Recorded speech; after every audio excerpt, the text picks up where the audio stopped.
NBA players earn so much money that at some point, it's gonna get boring. What do rich people do when they're bored? They buy things, like real expensive stuff. Take Michael Jordan, for example.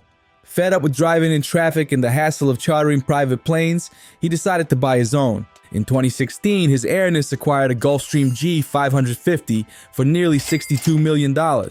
He registered the aircraft, N236MJ, letters and numbers significant to his brand. N23 needs no explanation. The 6 represents the 6 championships he won in his career, and the MJ are, of course, his initials. I'm assuming that plane needed no renovations when MJ bought it, but that won't nearly be enough for the wealthiest athlete on the planet. He redecorated and customized the interiors and initially painted it UNC powder blue, an homage to his Tar Heel roots.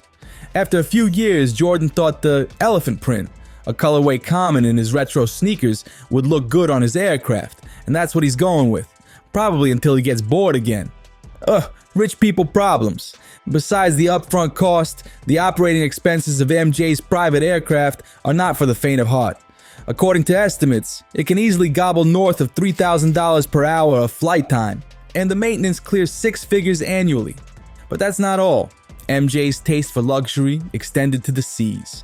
MJ acquired the yacht named Embrace in 2022. It is 244 feet long and can accommodate 12 guests and 24 crew people. However, here's the figure we all wanted to know: $115 million. The yacht was originally owned by Lloyd Dorfman and built by Abeking and Rasmussen in 2018. It reportedly costs $10 million a year to maintain, enough to buy 3 mansions in Malibu. But wait, the extravagance doesn't stop there for Michael Jordan. If you thought one super yacht was enough, think again. He also owns another yacht named Joy, worth $80 million, and a Viking 80 sports yacht specially made for fishing called Catch 23. MJ briefly made Joy available for rent at $850,000 a week, which is pretty much its maintenance cost for a year. The Catch 23, on the other hand, is primarily what Jordan uses to join fishing competitions. MJ, known for his maniacal obsession with winning, caught a 400-plus pound marlin and 2 sailfishes riding the yacht. Not that he needs to watch his cash flow, but damn, Mike, what do you need 3 yachts for? The same question can be asked regarding watch collections, but it's totally understandable why a man of Jordan's stature collects timepieces. I mean, these things are practically maintenance-free, not like jets and yachts that guzzle money in your sleep. Therefore, my broke self thinks premium and limited edition watches are the best investments, and you can bet Michael Jordan has figured that out too. So these are just some of the watches you'll only see in MJ's closet or wherever he puts his expensive jewelry.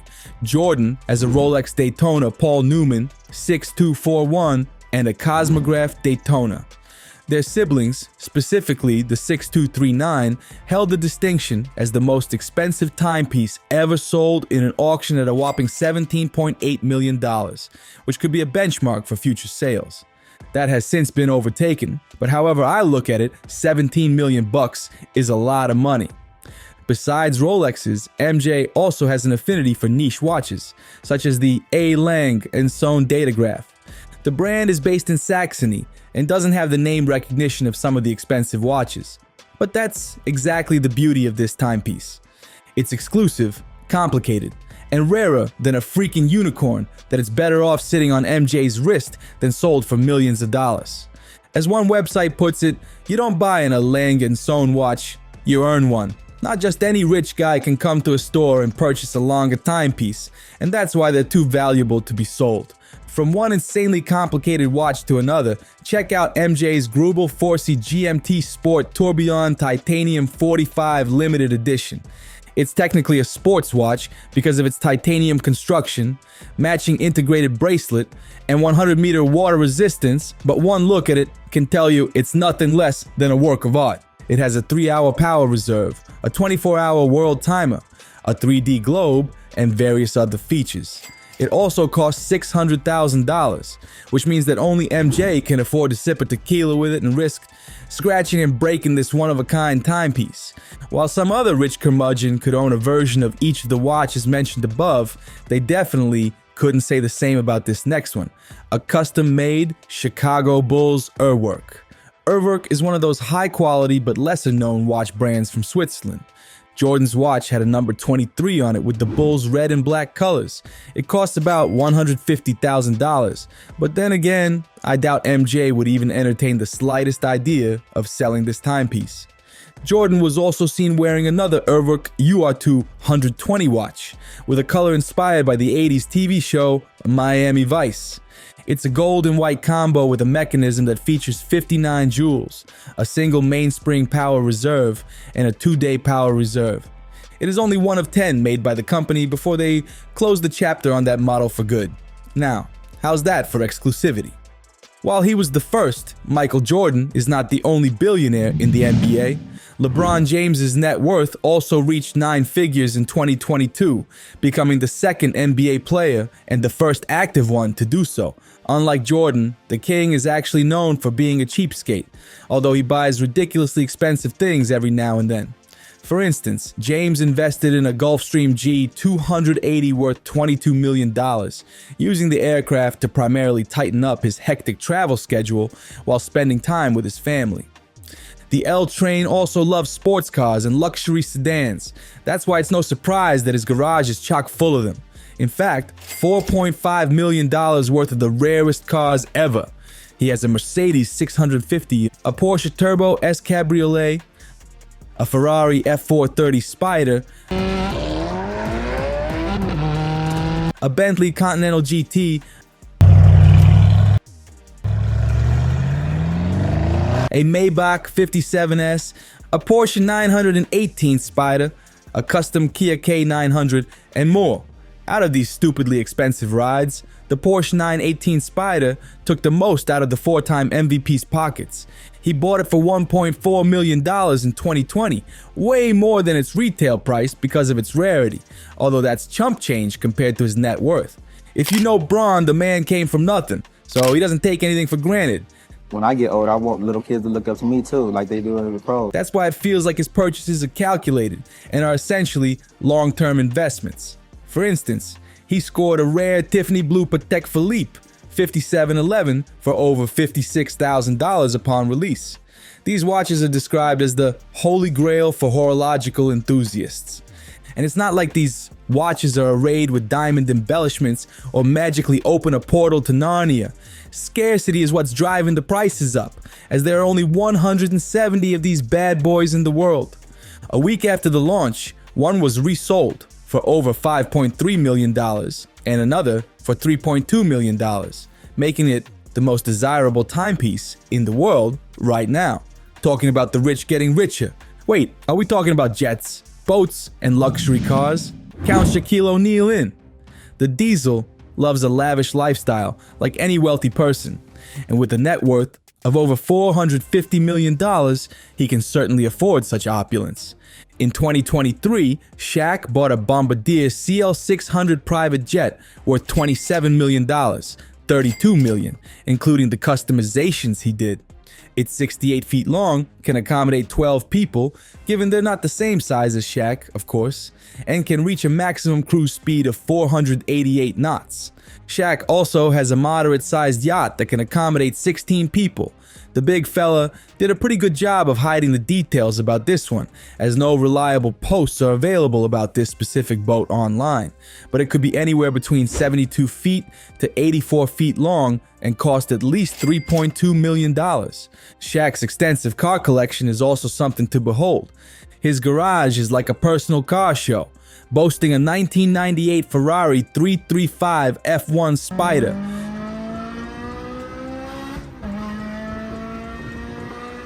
a 2018 Vanderhall Venice Roadster, a Cadillac DTS, a 2006 Mercedes S550 convertible, a 2018 supersized Vader Roadster, a 2007 Lamborghini Gallardo, and a 2006 Rolls-Royce Phantom Drophead Coupe, just to name a few.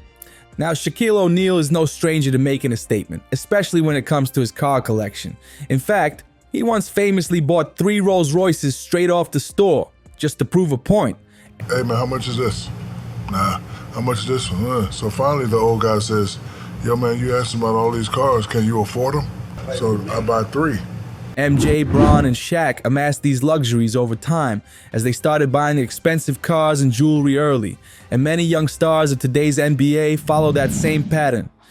Take Oklahoma City Thunder's Shai Gilgeous-Alexander, for example.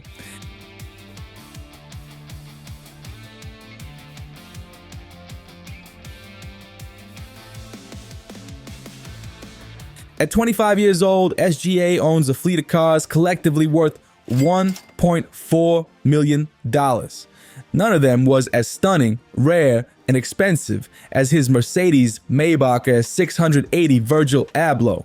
It's worth $500,000, and only 150 units are manufactured. Not far behind is LaMelo Ball, who boasts a $1.2 million car collection. The centerpiece is the Rolls-Royce Cullinan, which is worth $350,000, perhaps more, because of customizations. The word is that the Hornets guard is as likely to spend money on these upgrades as he is to sit a game out because of an injury. Bro spends more time on these cars than on the court. In a coincidental twist, Kyle Lowry bought one of the most expensive cars in the NBA circles the year LaMelo got drafted. The veteran point guard flexed his Ferrari 812 GTA on IG, and it's believed to be worth over $600,000 before taxes and upgrades. The guy made over $274 million in salaries over 18 years, so that's probably just his signing bonus when he fleeced the Raptors for 1 year, a $30 million contract in 2020. Okay, he probably deserved it because of his contributions to the 2019 championship team, but he hasn't been healthy for a whole season since George W. Bush was in office. As they say though, hate the game, not the player. Moving from one luxury ride to another, let's turn our attention to Ben Simmons. If you search not available in the dictionary, you'd probably see a picture of Benny beside it, probably flexing his Porsche Spyder 918. It's the same one LeBron James has, but Simmons had it equipped with a Weisse package, a fancy term Porsche uses to rip off rich people like Ben Simmons. Add all that, and Ben paid a ridiculous $2 million for everything. But that's not all. Ben also has a tailor-made Ferrari that's literally the only one in the world. He shelled out $450,000 for it, which is cool and all, if only he had shown up at his job and worked on his craft. I mean, dude probably has more luxury cars than career three-pointers made. I hate to say it, but time is running out, so enjoy your $40 million next season. Speaking of time, Jason Tatum loves his wristwatches, like the really expensive ones. He probably has a collection venturing into the millions, headlined by an all-white Richard Mille 55 Bubba Watson worth $500,000. Bronze Tiffany Blue Patek Philippe only has 170 units, but Jason Tatum's RM55 is limited to only 90 pieces. So don't be surprised if it's gonna fetch millions in the open market soon. Among the fortunate owners of the 5711 is Washington Wizards forward Kyle Kuzma. He's so proud of it, bro, thinks he's Thanos with the Infinity Stones when he's wearing it. Cuz, come on, buddy. What are you, 12? I wear it in rooms where it's heavy hitters. It's rooms where it's a lot of influential people that I know are also going to wear big time watches. So not only about standing out, it's a respect factor. Somebody who doesn't need to demand respect is Giannis Antetokounmpo. As a two-time NBA MVP, Finals MVP, and NBA champion, the Greek Freak is a surefire Hall of Famer when all is said and done. And he also has a pretty expensive watch, the Rolex Daytona Rainbow in Everose Gold. As you can see, it's all blinged out, so it can reach exorbitant market prices of up to 700 to 900K, at least according to Dutch watch influencer Nico Leonard. Not bad for someone who once ran to the Bucks arena in the dead of winter because he didn't want to bother anyone for a ride. I said, yes, me. Take me. I said, take me. I go inside like just shaking as a kid. They took me to the game and then the security. Nikola Jokic will probably ride a horse in that situation, but as long as he's dressed to impress, that's all good. Especially if he has that gold Rolex Yachtmaster with an Oysterflex band on his wrist. The three-time NBA MVP usually doesn't care about these things, but that timepiece can fetch north of $100,000 on the retail market. Yep, That's the one he wore in the 2023 All-Star Weekend festivities. But as expensive as a rare Rolex watch is, the Joker's stable of horses must be worth more. The average purchase price of a racehorse is $75,000, while thoroughbreds could fetch $300,000. Jokic has at least 7 of them, and one has already won a race in Serbia. Look at him! He looked even happier with that horse racing trophy than any of the 3-season MVPs he had. Not bad for someone who was drafted in the middle of a Taco Bell commercial. Speaking of Taco Bell, Jokic is projected to receive a $400 million contract by the summer of 2026, enough to buy himself 100 Taco Bell franchises if he wants to. Franchising is actually not a bad way to grow your business portfolio, as Magic Johnson and Shaquille O'Neal can attest. These NBA legends own franchises of popular brands, from the food to the fitness industries, and in turn they accumulate even more money to buy mansions and real estate properties, start more business ventures, and even take over companies, if that's an option. Now, who doesn't want that?